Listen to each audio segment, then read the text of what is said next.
Just to refresh and just to go over 3 minutes for an opening statement, 2 minutes for a closing statement. With each of the questions, the candidates will have up to 1 minute and 30 seconds to answer. As the moderator, I will allow either extra time for a follow-up or a rebuttal. Written questions can be submitted from the audience and will be reviewed by myself to deem their appropriate nature. The candidates before you are sitting right to left, from my right to left, in ballot order as you will see them on the ballot. And so with that, we'll allow each one of the candidates to introduce themselves and give a 2-minute opening statement. And with that, we'll start with Roxanne Weber. Okay, thank you. Thank you for having this forum today. I appreciate everybody who showed up. I have to start, though, by preempting Tim and say it is not good form to start at the bottom of the ballot and work your way up. It's not good. So you want to start at the top. So I'll give you a little bit of my background. I am a mother and a grandmother. I have my grandchild waiting to try and encourage your votes for later on, if you'd like to go ahead with that. And I'm a state employee. I work for the Bureau of Information and Telecommunications as a software engineer. I have a political science background. I have a public administration background. I've been kind of involved in politics for a very long time, but never thought I'd be sitting here. A couple of years ago, I kind of began to get more involved in politics. As you all know, things have changed a lot in the last couple of years, and I just decided this year that it was kind of time to quit complaining and start trying to do something about it. So here I am for that. Now, my political perspectives, if you will, I consider myself a progressive conservative. People think that sounds kind of weird, but for me, what that means is I'm a conservative Midwestern person. I was born and raised in South Dakota, and I have what everyone would consider Midwestern values. But I think that it's time for us to start looking at new solutions to some of our old challenges. I think that sometimes we focus too much on just doing a good enough job, and that we need to start focusing on trying to do better than that. I also wanted to talk about our largest industry. I don't know, the previous candidates talked about the industries here in Pierre, and actually, I'm not sure if you're aware, but 1/3 of the industry of Pierre is actually state or public employees, which is huge. But yet, these employees are the ones that end up getting on the bottom of the list. So I would appreciate your vote, and thank you for having us. Mary. Thank you, Greg, and thank you, Jamie, and to the Chamber for organizing this. I came to Pierre 35 years ago, about this time of year, as an intern. In fact, that's where I first met Gloria Hansen. I had several internships following that, and during that time, I met one of those cute young engineers who works in the Department of Environment and Natural Resources. After college, those internships turned into a full-time job, and a couple years later, I married that engineer. He still works for the Department of Environment and Natural Resources. We will celebrate our 31st wedding anniversary in October. We love Central South Dakota. We are proud to call this area home. We are really thankful that we raised our 2 daughters here. 6 years ago, I was asked to run for the legislature, and after receiving encouragement from family and friends, I pursued that, and the voters were gracious enough to give me the job. I have served all 6 years on the Taxation Committee and the Transportation Committee. I'm currently chair of the House Transportation Committee. I've also served on a number of interim committees where the legislature does a deeper dive on specific issues. I've been on committees dealing with school funding, roads and bridges, county government and paying for law enforcement, ag land taxation. Last summer, I was part of the special committee that tried to balance the issue of property rights and recreational access to public water over private land. We came up with a compromise proposal that made everybody equally mad, so that's probably a pretty good compromise. Probably. This summer, I am chairing a special committee on special education funding, the increased need for it, how we pay for it, and the impact on property taxes. My goal as a legislator has always been to listen to people's concerns, do the necessary research to understand the issue better, and then look to ways to work with others to find solutions that are good for South Dakota. And I look forward to your questions this evening. And Kim. thank you, Greg, and thank you to the Chamber for hosting this, and thank you for being here tonight, and for those that are watching. I am Tim Rounds. I came to Pierre in 1959 via the easy route. I was born and raised in Pierre. Graduated from Pierre High School, went off to college, Black Hills State well, it was a college back then, university now. I majored in political science and economics. Out of college, I went to work as an independent claims adjuster. I started in Sioux Falls, worked a bit there, worked a bit in Chamberlain, worked for 12 years in Aberdeen. In 1996, I wanted to come back home, and I moved back to Pierre. The reason why I talk about this is that I've traveled and worked all across South Dakota. My territories took me from Rosholt up in the northeast to Edgemont in the southwest, down in Union County and up to Lemon. I traveled the state and I've worked everywhere in between. I met with people at time of crisis. I know South Dakota. The same job that I had then, I have now. I've been working mainly in central South Dakota. I know District 24, I know Hughes County, I know Sully County, I know Stanley County, and Hyde County. I work with people, I work with farmers, I work with ranchers, small business people, elderly. I work with people in District 24. A lot of time is a time of crisis when they have an insurance claim. We work with them. I started in the legislature in 2003. I sat out for 2 years in 2011, 2012 because of term limits. I was reelected. And now I'm asking for your vote again. This will, if I'm fortunate to be elected, will be my last term. I've served as committee chair for House Commerce for 8 years. I served as chair of the Retirement Laws Committee. I've been on that committee every year I've been here, and I've also served as chair as local government. I'm asking for your vote on June 5th. Thank you.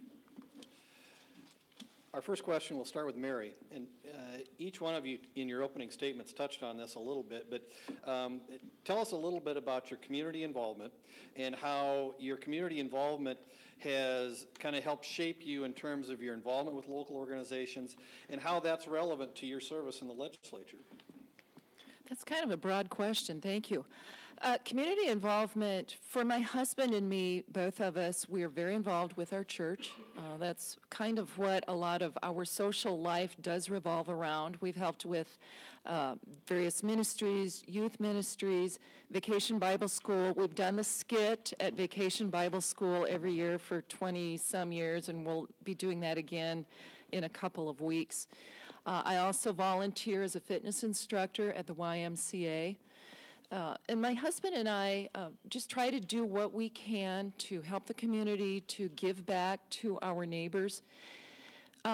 Through that time, I've had the chance to get to know Central South Dakotans. They're great people. I've had a chance to get to know state employees and what their issues are. And so I think all of that has really created in me a desire and a passion to give back. And that's why I consider legislature as public service, giving back. My goal as a legislator has never been driven by a personal agenda, but it's always been about listening to people and doing what we can to help them. Tim. I've been involved in every community that I've lived in South Dakota. Like I said, out of college, I was involved up in Spearfish, where I went to school. We built ramps for people in wheelchairs. That was a project I did every year I was out there. When I moved to Aberdeen, I really got involved in the city up there. I joined a service club called Exchange Club, and during my time with them, I moved up the ranks to be club president, and after that, I was district president, which was North and South Dakota. I was very proud to be part of the programs we had. Prevention of child abuse was one of the big ones. Americanism was a big one, fire prevention. We worked throughout the community, and when I came to Pierre, I stayed with the Exchange Club. And being involved in the community is very important to me. I've stayed involved in educational things here in Pierre. Whenever they need a fundraiser, they need help at a fundraiser, whenever they have a hoop shoot at halftime of a basketball game, they always call on me to step out there. I think that's important, to give back to your community. I give back to the communities I live in. It just makes life a lot better, and I feel good about it. And I think that kind of leads into my political, and I enjoy the work I do making life better in South Dakota. Okay. Roxanne? Okay.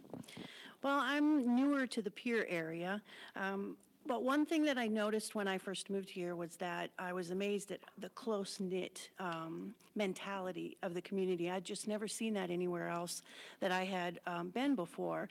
There's a child that needs help because they need medical expenses, and people are rallying around to do fundraisers. At the Knight Building, there's always fundraising notices up, and we're constantly doing different community efforts in the area, and I just love that about this area. I will say, though, that since I've been here, I've been one of the, I guess, local rebels in the area. I have been active in trying to point out some of the issues that have been going on in the state and elsewhere. I was really involved in IM-22. I strongly disagreed with the legislature handling that issue the way they did. And so I got personally involved in a lot of those efforts. So I guess most of the community effort that I've had since I've moved here has been around some advocacy for issues that I think people really need to start looking at. I think that a lot of people sometimes get a little lethargic when it comes to politics and just don't want to deal with it. And sometimes we just need to point it out to them. I guess the other thing is, as far as my social life, Jim knows everybody, so that's how I that's how I network and meet new people. So, thank you. Okay. We'll start our next question with Tim. Dr. Gloat, listen up because this one's about education. So. One of the big topics every year is funding for education. What is your vision for education funding in South Dakota, and what should South Dakota's next governor prioritize for K-12 education? Who's first? Sorry. We're going to start here. Okay. First off, South Dakota has always balanced her budget, and I'm going to explain how the budget process is. 50% of our budget in South Dakota goes towards education. 50%, 35% goes towards helping those that can't help themselves. 11% goes to law enforcement. That leaves what's left for the rest of the state government. We do put a lot of money into education in South Dakota. We're going to have a summer study this year, and as you heard from Representative Duval, she's going to chair it on special education funding to see if there is adequate funding there. It would be nice if at some point we can get rid of being reliant on gambling dollars, find another source of revenue, and be able to put 60 to 70% of the amount of education instead of relying on the local effort. But that isn't going to happen for a while, and there's just no quick fix on that. We need to keep increasing the state's numbers towards education funding, take the load off the local property taxpayer, let the local school districts set their budgets, what they need, and we got to work with that. Pure does a very good job. We meet with them every year. They do an excellent job with what little dollars they have. But we need to take a look at the whole state, the big picture, and try and get the state to put more money in as opposed to property taxes. Roxanne. Yeah, this is a really important one to me. First of all, I believe that, I just read an article the other day that said South Dakota actually spends the same amount on education as Zimbabwe, which, if you don't know what that is, it's a southern African state or country that actually ended up switching their currency from their own currency to the United States currency because of rampant inflation. So I don't think that bodes very well for South Dakota. We're at the bottom in terms of spending on education. But it is tricky to find the right places to pull education from. I think that we need to find a diversity. I think Tim is correct that we can't rely exclusively on lottery and property taxes. I think that the other thing that's important when it comes to looking at solutions for education in general, whether you're talking about financing or how well we're doing, I've talked to someone who had indicated that often what happens with the state is they create a one fits all for all of the schools in the state. And the individual I spoke with said that just doesn't work. There's so many differences. We really need to look at how we can differentiate, especially our rural areas, which are losing population, from the urban areas, which are going to struggle with increases in population they may or may not be ready for. So I think we have a lot of challenges ahead, but I still feel that South Dakota has one of the best education systems. So there's a lot of good. Mary. Thanks, Greg. The Constitution requires us to provide education opportunities for K-12, and I think South Dakota does a good job. We turn out some really top-notch students, and especially here in Pierre, I think that my daughter's got a far more rigorous education than I did 30 years prior, so kudos to Dr. Gloat. About half of every general fund dollar goes to education. About half of your property taxes go to fund K-12 education. So it is the biggest chunk of our general fund and your property taxes. I think we need to find ways for schools, districts, to find efficiencies, to work together in different areas. It's a bit astonishing to me that we have 155 different school districts in South Dakota, especially in some of the rural areas where those schools are getting smaller and smaller. That's a really politically unpopular thing to say, but I think schools, you need to be given the flexibility and the latitude to figure out what efficiencies you can find and how you can work together. But the bottom line is I think that we need to continue doing a good job of ensuring that we're preparing the next generation to lead South Dakota and to compete in a global economy. Okay. Our next question, we'll start with Roxanne. State employee salaries have always been a key issue for this district. How would you be able to change the discussion to move the needle so that what has been done in the past to fight for annual pay raises for state employees can be changed going forward? That's a really good topic. Thank you. This is really important because I don't know if people realize that in Pierre alone, I mentioned it earlier, so I hope you do, 1/3 of our industry is public and state employees, and that's a significant amount of income generation, and it's something that we shouldn't leave to the bottom of the list, which often happens with the state legislature. This year, I believe state legislators got a 70% raise, and state employees got 1.2. State legislature also gave themselves a COLA allowance increase, which the state employees had pushed for, but it got killed in committee. So I think that we need to look at state and public employees as more of a priority in this district, especially because of the large number of public workers that we have. I'm not saying that there's going to be a solution that everyone is going to agree on, but I do think that we definitely need to look at prioritizing those individuals in this district higher than we have in the past. Thank you. Mary. I think this past session, it was encouraging to me because as I talked with other legislators and made the point that we have to pay state employees a competitive salary if we expect to have good people working for state government, and we cannot expect them to go year after year with no salary increase.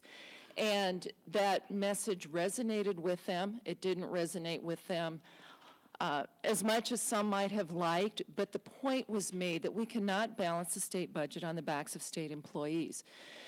With regard to state legislator salaries, to compare a 70% increase over a 20-year lifetime since the last time salaries for legislators were adjusted versus the last 2 years for state employees is a bit skewed, but I would like to point out that both Representative Rounds and Representative Duval voted twice against that salary increase for state legislators because for me, that was a non-starter until we took care of state employees. The bottom line is we need to pay state employees a competitive salary if we want good people working for us, and we do. Tim. I'm going to follow up with what Representative Vol talked about is the conversations we have with other legislators. We have groups of legislators that are up in the Capitol that believe that state employees should donate their time. I mean, seriously, that was some of the attitudes they faced. We are able to get a bigger consensus every year. This was a topic back in 2003 when I first came into the legislature, because they had, in the 90s, they had went zero, and with a zero increase for a year, they balanced the budget on the backs of state employees. And as time went on, we started getting some 3% and a little bit better increases. But in this past couple of years, that keeps pushed back into us from some of these other legislators saying, well, you've been getting 2.5%, 3%, where private industry's not been getting that much. And we've had that debate back and forth.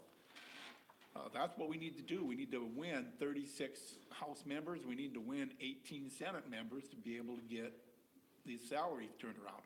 They're kind of putting education, community support providers, and state employees against each other is what's happening, is they're pitting them, because there isn't a lot of money left at the end of the day, and they're trying to split that up. If we can get a consensus of legislators in there, we can do something and maybe get state employees decent raises, and that's our goal. Can I have a short rebuttal? Yep. Okay. Rebuttal. I just wanted to point out that I do agree that legislators, they did deserve a raise. There's no question about that. Did they deserve a 70% raise in 1 year? I don't know. But the real issue here is that while legislators were eager to give themselves a COLA increase every year, for state employees, it didn't even get past committee. I just feel like in this district, with an industry of 1/3 of state and public employees, that maybe we should just try something different and try a little harder to make the improvements that the legislators are speaking of. Thank you. Our next question, we'll start with Mary. Workforce is a major issue in District 24, as well as across the rest of South Dakota. What is our state doing right when it comes to workforce development, and where can we make some improvements? I attended the Governor's Workforce Development Summit last summer in Sioux Falls, and it was fascinating to me. One of the biggest things they talked about is the fact that the student debt today is just breathtaking. It exceeds all the credit card debt, car loans, home loans. It's phenomenal.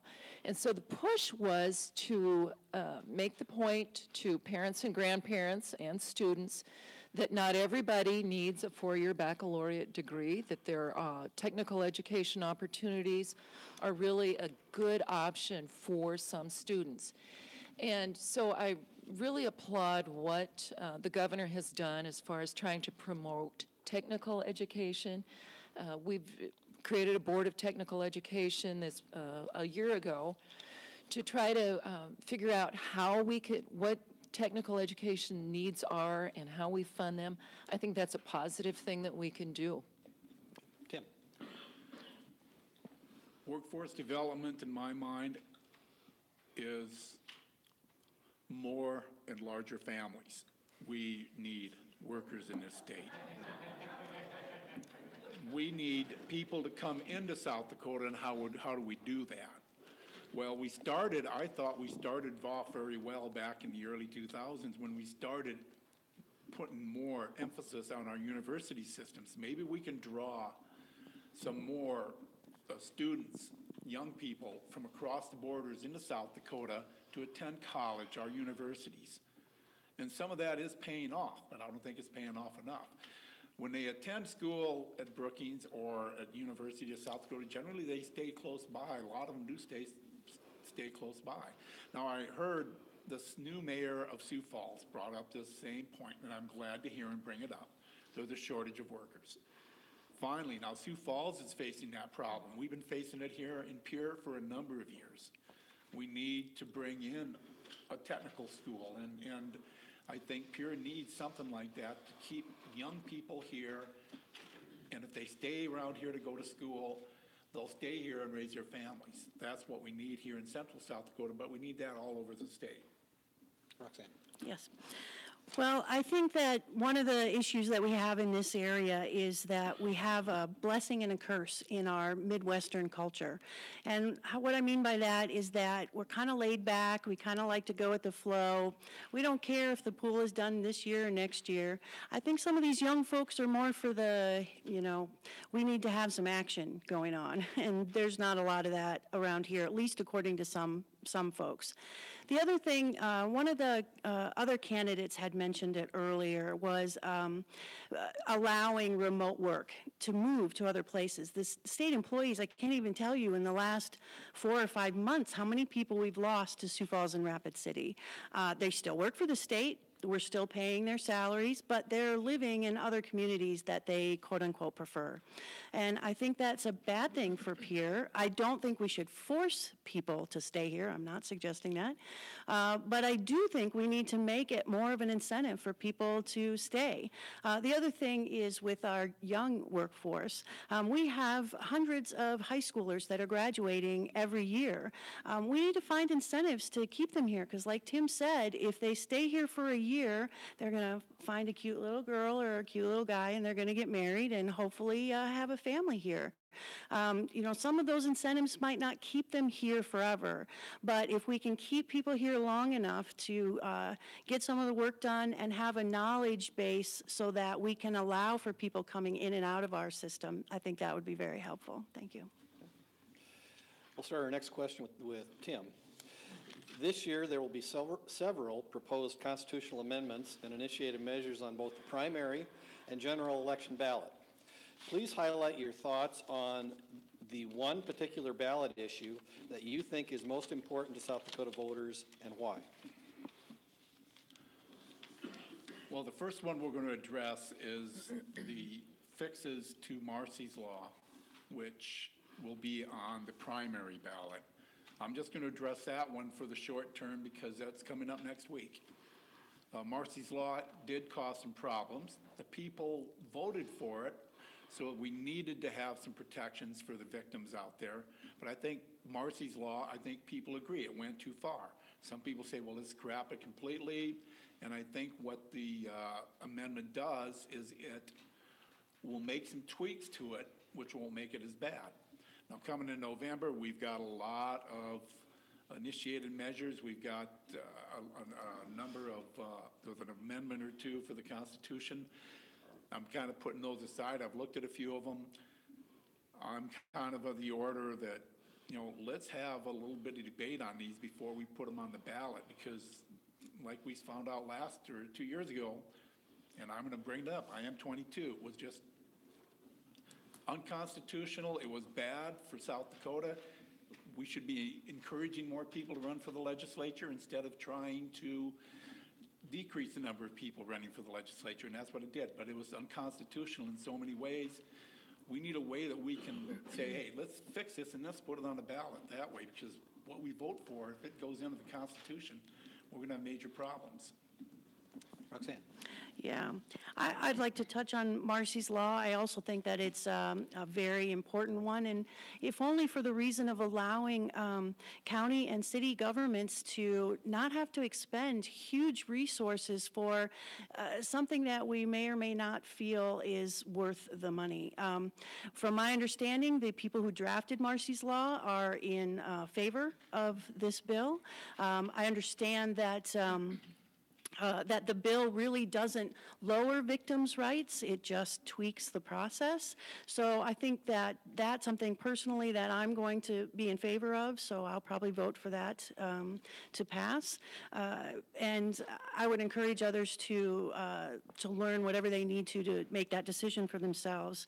And I'm going to say, as far as the general ballot, I think I'm more concerned about the legislature having gutted some of the initiated measure process this past year. It really concerns me. As the state that was the first one to implement the process, the fact that our legislature has purposefully tried to make this process much more difficult just scares the life out of me.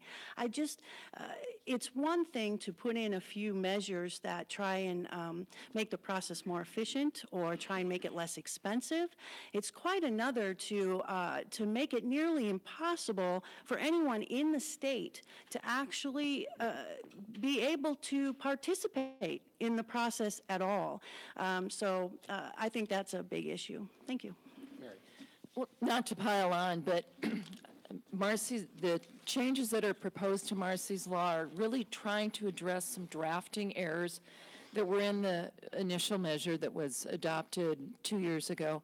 It's possible that some of the law enforcement and media overreacted as they tried to figure out exactly how to implement the measure. But the proposals that are changed try to preserve the intent of what the voters said, but it changes the victim's rights to an opt-in option instead of just a blanket for everyone. It is supposed to save the counties some money if we do this. It's supported by the County Commissioners Association. It's supported by the media groups across the state. So that's the one that will be on the June 5th ballot. The concern that we have with the initiated measure process in South Dakota is trying to improve the integrity of the process for South Dakotans without becoming a testing ground for out-of-state groups. And so that is what the legislature has tried to do with the measures that the voters will get to vote on in November. We hope they make sense, but the goal is not to try to stifle voters, but to make sure that this is something that works well for South Dakotans. Could I just have a quick rebuttal, please? Quick rebuttal. Okay. I just want to say that the way they went about it is by making it nearly impossible for anyone to want to volunteer to be a petitioner. So what this means is that you would have to rely on out-of-state monies in order to be able to hire enough people that are willing to provide their birth date, their driver's license, their email address, practically their bank statements in order to be able to pass petitions around in the state. So that is one of my huge concerns about that. I see chomping at the bit for more rebuttal. Well, I would like to point out that both Representative Rounds and Representative Duval voted against that particular measure also. Thank you. Both set. All right, our next question, we'll start with Roxanne. Much like the rest of the country, South Dakota is facing significant challenges with opioid addiction, which can be connected to other major issues such as mental health care and crime rates. What can state government do to address these issues either individually or collectively? You know, I honestly believe this is something that we need to let communities work on. I think that every community knows better what would work best in their community. As far as how the state could help, clearly we could try and provide more assistance financially for some of the programs. I think the focus really with drugs is not drugs. One of the candidates said earlier something to the effect of, go away, go to jail, if you're going to do that kind of stuff. And I think they don't realize that addiction itself is not just about this person being a bad person. And I think we need to not think about it that way and instead look at it as a mental health issue. And oftentimes we can avoid these people going to jail if we can instead focus on how we can help them improve their lives. And there's some people you are never going to reach, and they are never going to overcome their addiction. Clearly, some of those people may need to go to jail if they're harming other people, if they're harming the community. But other than that, I think that communities are in a much better position than the state telling them what they should be doing in terms of how to handle that issue. Thank you. Mary. There was a proposal this past session to require doctors, or to limit the amount of time doctors could prescribe opioids for. And it's an intriguing concept, but I don't think that the legislature is in a particularly good position to tell doctors how to prescribe medicine. That being said, I honestly think the medical community needs to do a better job of communicating with doctors to limit the prescriptions of opioids, to let people know that, you might hurt a little bit after surgery or whatever. We'll get you through the first few days, and then we'll figure out other ways to help you deal with your pain. I also read that there are formulas for painkillers that are less addictive. And so I think there are options out there, but I don't think that the legislature holds the key for making medical decisions for South Dakotans. Tim? Back in the 60s and 70s, we had LSD, and then we went from there to cocaine, and then we went to crack, and then we went to meth, and now we're to opioids. You got to dig deeper and take a look at this and understand that people have addictions, whether it's to one drug or the other. And here we're going to get back to a discussion we had previously of funding between education, state employees, taking care of those who can't take care of themselves. That would be human services. We need a better program in human services for these people that are addicted. We need law enforcement to step up and cut off the supply of these things. I know we're only talking opioids, but meth is a huge problem, and it's coming in from Mexico so cheap they don't make it here anymore. They used to be out there hunting for these meth labs in South Dakota, and now it's just shipped up from Mexico. There are people who get addicted, whether it's to one form of drug or another. We need services in this state to take care of these addictions. We can't afford it in South Dakota. We need to improve our human services by getting some money somehow. How do we get more money? Raising taxes is the answer, and now we're leading to another thing. We need to get more taxpayers. That is, more people in South Dakota that are working and providing and buying things. We need to fund some of these programs for addictions. We have a question from the audience, and it came up in an earlier forum, and it's very similar to the question that was asked earlier. Two bills were introduced this year to increase the tax on alcoholic beverages and use the revenue for alcohol treatment programs for adults and youth. If similar bills were introduced in the 2019 session, how would you view them and would you support them? And we'll start with Mary. Sorry.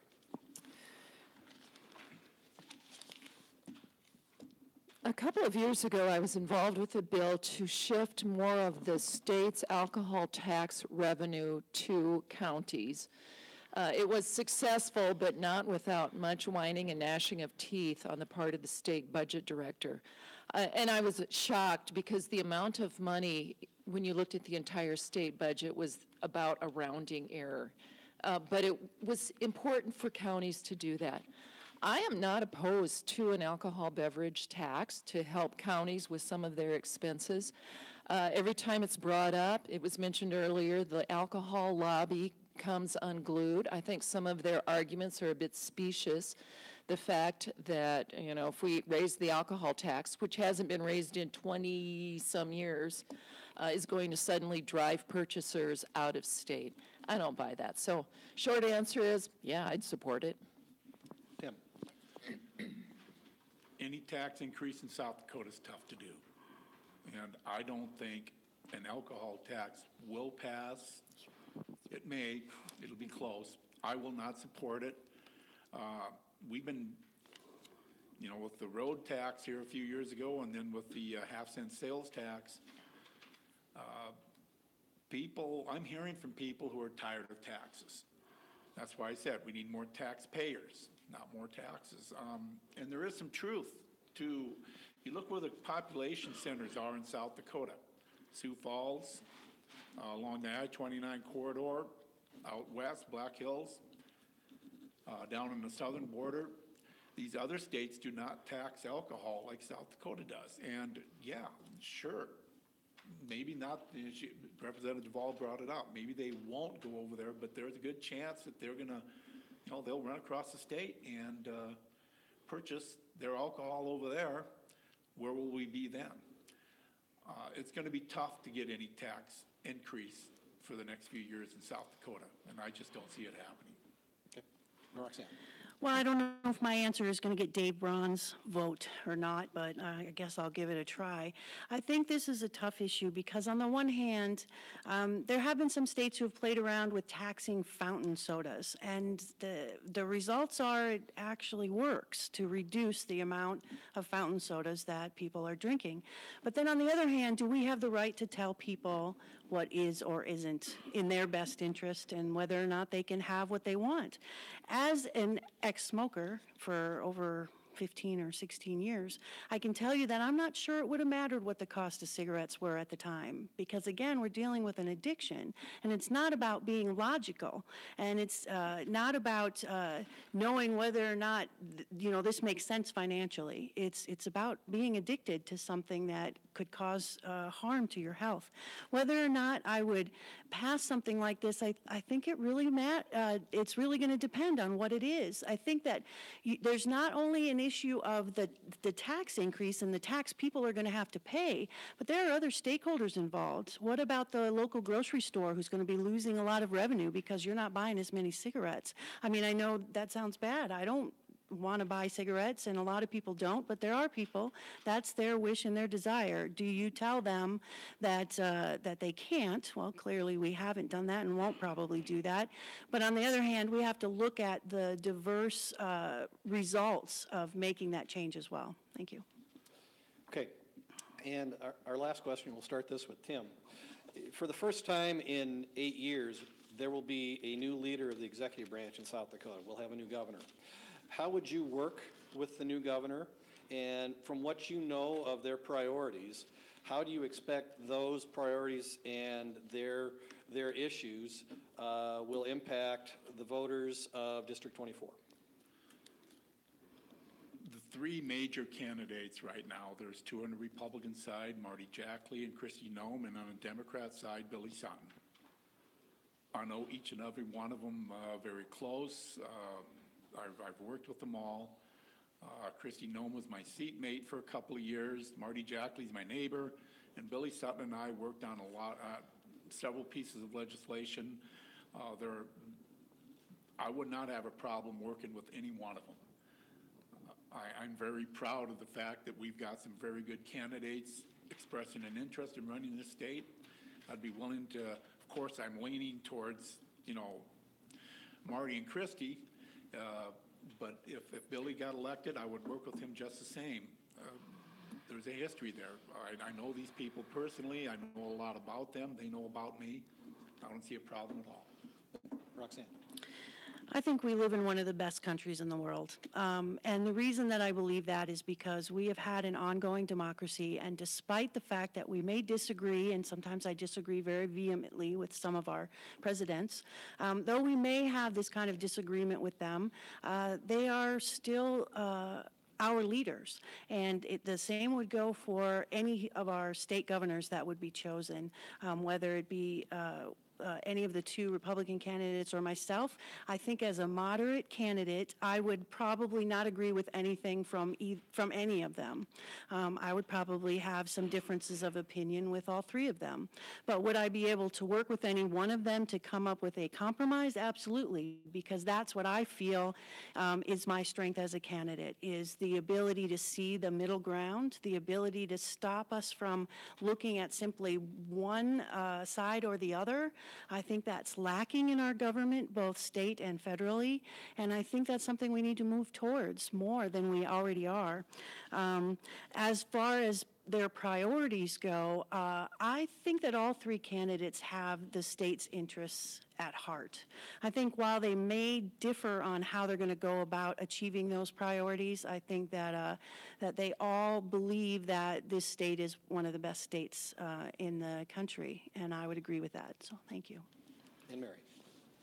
It's really hard to add to either of those. The three major candidates, I think, are all good people. I think they're very sincere, that they care about South Dakota. And if you look at them, they have a lot of very similar values. I've worked with them, and I've found them all to be reasonable to work with, just like our current governor has been. So, like Roxanne said, we really are blessed that in this country the voters do get to pick who represents them. That's the time we have for our question phase of this forum. We'll now go to our closing statements, and since we started with Roxanne and worked our way down, for the closing statements, we'll start with Tim and work our way back. You have 2 minutes. Thank you, Greg, and thanks to the Chamber for having this. My wife could not be here tonight. She's at a conference out of town. Kristen, I know you're listening. Hello, and thank you for listening. That's important to give your dues to the people that really mean a lot to you. I'm asking for your vote on June 5th. I think I have represented this district well. I've got leadership experience in the legislature. I've been the chair of, for the 14 years I've been in the legislature, I've been on 2 committees every one of those years, one of them being Commerce. Out of those 14 years, I've chaired Commerce Committee 8 years. I've been on Retirement Laws Committee all 14 years. I've chaired that one. I chaired it for 4 years, and then I just stayed on the committee after that. I've been very involved in the retirement system for the state employees for the state of South Dakota. It's the best one in the country. And I'd like to say I've had a hand in keeping it that way over the past 14 years. I'm very pro-life. I'm pro-Second Amendment. I got the NRA endorsement, just came in this week. I believe that South Dakota is one of the best places, if not the best place to live in this country. And it is the quality of life. It's the people that are here. We heard the talk about the people that are running for governor. They're all quality people. All the people that were up here tonight, the people running for county commission, the people running for city commission, and my 2 opponents here, very quality people. We're blessed to live in South Dakota. I want to make South Dakota better. I'm asking for your vote. Here it is. 3rd thing down. I'm the 3rd name on the ballot. Tim Round, start at the bottom, work your way up. Thank you. The legislature outlawed visual props a couple of years ago. So. Mary. Thank you, Greg, for moderating tonight, and to the Chamber again for hosting us. I would also like to thank that cute engineer who did sneak in late. He had a church business that he was working on tonight and got here hopefully as quickly as he could, but thank you for that. It has been a privilege to represent this district for the past 6 years. I love South Dakota. I believe in public service.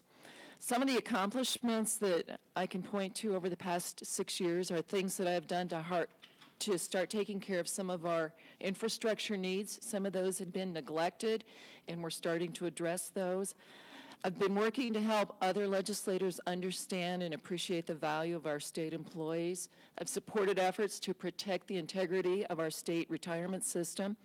As Tim mentioned, it is one of the premier retirement systems in the nation, and we should be proud of that.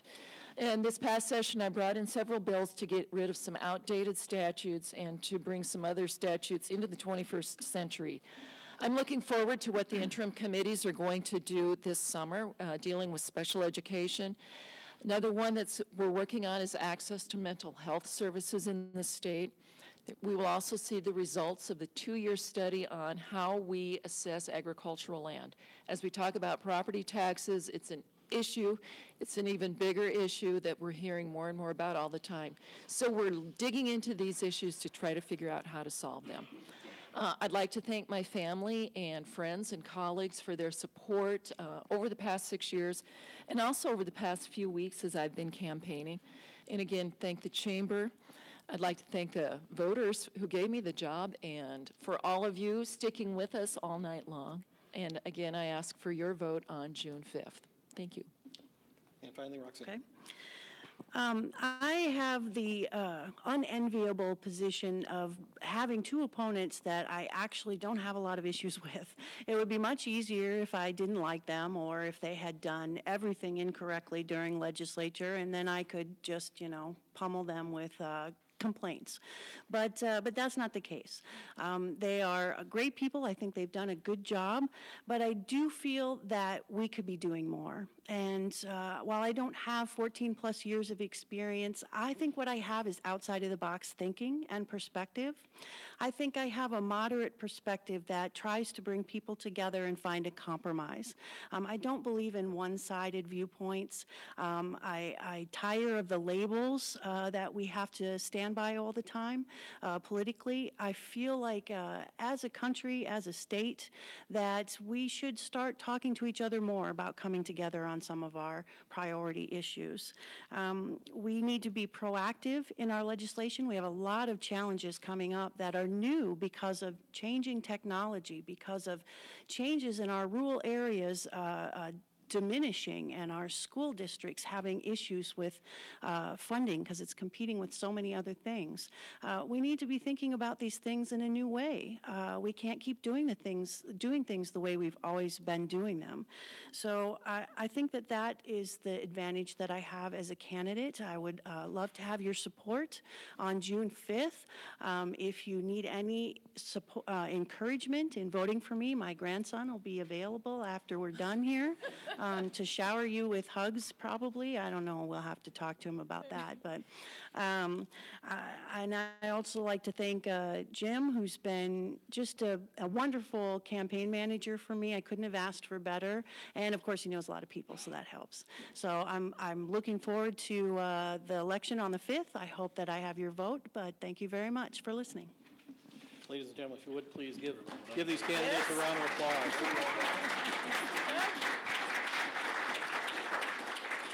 Again, thank you very much for joining us tonight, either in person or on a live stream or on Oahe TV on the simulcast later. Again, thank you to Jamie. Thank you to the Government Affairs Committee and the rest of the Chamber membership. Thank you to the candidates that were here earlier tonight. And don't forget to vote on June 5th or any day prior to that. So with that, ladies and gentlemen, thank you very much for being here. We hope you have a good evening. Thanks, Greg. Thanks, Greg. Jim for